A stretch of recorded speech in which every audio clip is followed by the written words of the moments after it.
Fabrice Cocchio, bonjour. Bonjour. Vous êtes le président d'Interxion France, vous êtes fournisseur européen donc de data center. On parle avec vous donc de ces enjeux d'engagement et l'engagement de transformation est au menu de cette journée du Forum des entrepreneurs de Marseille, notamment la transformation digitale. Et c'est vrai que les data centers sont au cœur de cette transformation digitale. Vous les qualifiez d'usines numériques du futur. Moi j'aime beaucoup cette expression, vous pouvez nous l'expliquer ? C'est des gros bâtiments déjà. C'est des bâtiments qui servent à pouvoir héberger les infrastructures informatiques et télécoms de nos clients qui viennent mettre leurs machines chez nous pour faire tourner notre vie digitale en tant que citoyen, en tant qu'entreprise, surtout ici, de services publics. Je pense qu'on a vu, y compris avec cette crise du Covid, toute l'importance pour la continuité de l'activité, pour les éléments essentiels de notre vie, des infrastructures numériques. Et sans les câbles sous-marins qui arrivent ici à Marseille, les câbles télécoms, les câbles terrestres, bien sûr, qui nous interconnectent avec le reste de la planète, et puis surtout les data centers, certains data centers, ce qu'on appelle les hubs, eh bien, il n'y a pas de service numérique. Donc c'est la première couche sur laquelle on peut construire tout le reste de nos services et de notre transformation digitale de demain. Et comment est-ce que vous accompagnez cette transformation digitale avec les entrepreneurs au quotidien ? Notre métier, c'est d'être un acteur d'infrastructure. Pour pouvoir mettre des passagers dans des voitures, il faut faire des routes. Et bien, nous, on fait les infrastructures nécessaires à ces routes, ces fameuses autoroutes de l'information, que ce soit pour faire de l'e-commerce, que ce soit pour faire de l'accès à un compte bancaire, que ce soit pour transférer des actions, que ce soit pour des logiciels. C'est tout l'enjeu de pouvoir permettre à nos clients de s'interconnecter. D'ailleurs, Interxion vient d'interconnexion. Et l'interconnexion, c'est simplement de pouvoir relier une entreprise A avec une entreprise B. Et ça se passe dans certains data centers de hub, dans les villes. La France a une particularité, nous sommes le seul pays européen à avoir 2 hubs d'envergure mondiale, Paris et Marseille, mais de surcroît dans le top 10 mondial. Peu de gens le savent, Marseille est devenu le 9e hub d'échange de contenus cloud et digitaux dans le monde. Au niveau mondial, c'est le 9e ? Au niveau mondial, oui. Quand vous interconnectez l'Afrique, le Moyen-Orient, l'Inde, l'Asie du Sud-Est avec le cœur européen représenté par Francfort, Londres, Amsterdam et Paris, eh bien ça passe par Marseille. Et du coup, Marseille est devenu une plaque tournante, un endroit où on construit du digital, un endroit où on distribuue de la donnée. On ne connaissait pas Marseille comme capitale mondiale du digital. Il faut le faire savoir davantage, ça. D'abord, il faut le faire. Merci, Smart, d'en parler. Avec plaisir. Mais c'est surtout un atout pour la France, un atout pour le territoire, c'est un atout, bien sûr, pour Marseille.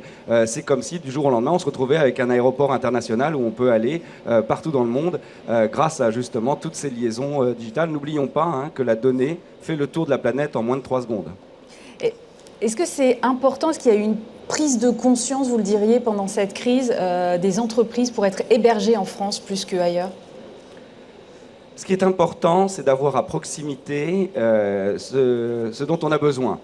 Tout le monde n'a pas forcément besoin d'échanger avec New York ou Tokyo. En revanche, si on a une ambition, et c'est le cas pour Marseille, d'aller vers l'Afrique notamment, si on a le besoin de distribuer des contenus, des services, depuis de l'e-gaming en passant par des services industriels ou des services financiers avec plus de 4 milliards d'habitants, que sont l'Afrique, le Moyen-Orient, l'Inde et jusqu'à l'Asie, alors oui, être à côté d'infrastructures telles que celles que nous avons ici à Marseille, avec nos data centers et surtout tous nos clients qui font vivre ça dans ce hub de Marseille, alors oui, ça a de l'importance.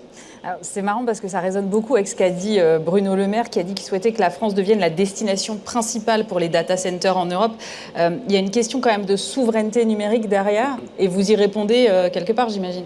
Il y a surtout un enjeu d'infrastructure essentielle pour développer l'économie d'aujourd'hui et de demain.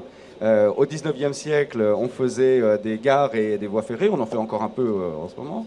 Au 20e siècle, on faisait des autoroutes et des aéroports. Et bien au 21e siècle, on fait des câbles et des data centers. Finalement, c'est la même continuité, c'est les mêmes logiques. Il s'agit toujours de faire de l'échange. On échange bien sûr des hommes, des marchandises, on échange désormais de la data. Alors, on a beaucoup dit là pendant cette crise, on a connu une accélération incroyable de transformation digitale, toutes les entreprises ont pris le train en marche, on a rattrapé presque 20 ans. Est-ce que c'est vrai ou est-ce que c'est une idée reçue ? On a un petit peu exagéré cette proportion des entreprises à s'engager dans cette transfo digitale. Alors, chez Interxion, avec nos data centers, on en a 290 dans le monde et on en a un peu plus de 10 en France. On est bien placé pour observer ce qui se passe à travers nos clients. Et très clairement, l'accélération a été assez fulgurante. dans un certain nombre d'usages. Tout le monde a utilisé, bien sûr, les systèmes de vidéoconférence pour travailler à distance. Le télétravail a été un énorme accélérateur, sachant que tout le monde n'était pas équipé pour pouvoir le faire. Donc, il a fallu justement que ce soit nous, acteurs de data center, ou nos clients, mettre des capacités supplémentaires de serveurs, de connexion télécom, de connexion Internet, de disponibilité, et surtout que ça marche sans arrêt. Une des fonctions principales d'un acteur comme Interaction, c'est d'assurer la continuité de service, faire que ça marche tout le temps. Donc on n'est pas plus malin que quiconque. On va simplement prendre tellement de mesures de redondance, de résilience, que finalement, nous, des pannes, on en a souvent. Par contre, nos clients ne les voient jamais. Alors ça, c'est très clair que la crise a été une accélération. Parce qu'il y a eu des transformations des méthodes de travail, des nouveaux échanges à mettre en place, et clairement, ce n'a été finalement que peut-être, alors je ne sais pas, certains de mes clients comme Microsoft ont dit qu'on avait gagné 2 ans dans la transformation digitale. Oui, pareil. J'en sais rien. En tout cas, clairement, il y a eu une très très forte accélération. Vous faites partie finalement des entreprises qui n'ont pas souffert ou peu souffert de la crise, j'imagine. Vous avez peut-être même eu un accroissement d'activité. Très clairement, je pense que dans cette période très difficile pour les entreprises, il y a certains secteurs et les acteurs de data center ont été plutôt dans une situation enviable. On a même fait une croissance de 44% ici à Marseille, ce qui montre bien l'appétit mondial pour le hub de Marseille en tant que, comme je vous le disais, 9e hub mondial. Ouais. Il faut savoir quand même qu'il y a 7 ans, Marseille n'était même pas dans le top 100 mondial. Donc on voit bien qu'il y a eu une transformation majeure faisant de Marseille une ville très pondérante, tout à fait, de par, alors ce serait un peu long à expliquer ici ce matin, de par essentiellement des mutations technologiques, des sauts technologiques sur les câbles sous-marins permettant de réduire les temps de latence, c'est-à-dire le temps que met une data pour aller de Marseille à Singapour, de Marseille à Dubaï. Et ça change justement la façon dont les entreprises conçoivent des services numériques et surtout les distribuent.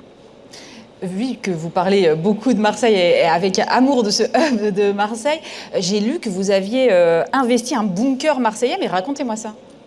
Alors effectivement, moi je suis un Parisien qui est tombé amoureux de Marseille, je viens ici tous les 15 jours depuis des années maintenant, mais plus sérieusement on a effectivement pour construire ces infrastructures de data center, ce sont des investissements très capitalistiques, on en est à près de 400 millions d'euros d'investissement depuis quelques années, depuis maintenant 6 ans et demi, et effectivement nous avons fait quelque chose d'un petit peu particulier par rapport à ce que nous faisons d'habitude, où d'habitude nous prenons des terrains plats sur lesquels nous construisons des standards de data center, et là pour des raisons encore une fois d'emplacement, il fallait qu'on soit au plus près des câbles télécoms sous-marins. Nous nous sommes installés sur le port de Marseille, dans les bassins est, et nous avons transformé ce bâtiment très particulier, qui était une ancienne base sous-marine allemande de la dernière guerre, jamais achevée et jamais utilisée surtout, dont on ne savait pas trop quoi faire.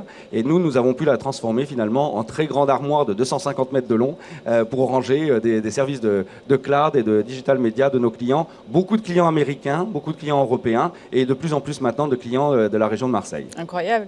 Une belle aventure. Les enjeux de RSE seront évidemment très présents au cours de cette journée. On parle beaucoup de la dépense énergétique liée au data center. Comment est-ce que vous appréhendez cette question ?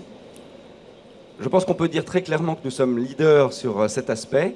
Nous avons travaillé très dur depuis beaucoup d'années avec nos équipes pour pouvoir, à fin 2020, être neutre au niveau carbone sur les scopes 1 et 2, donc sur les émissions directes. C'est fondamentalement un effort d'abord sur l'efficience énergétique de nos data centers.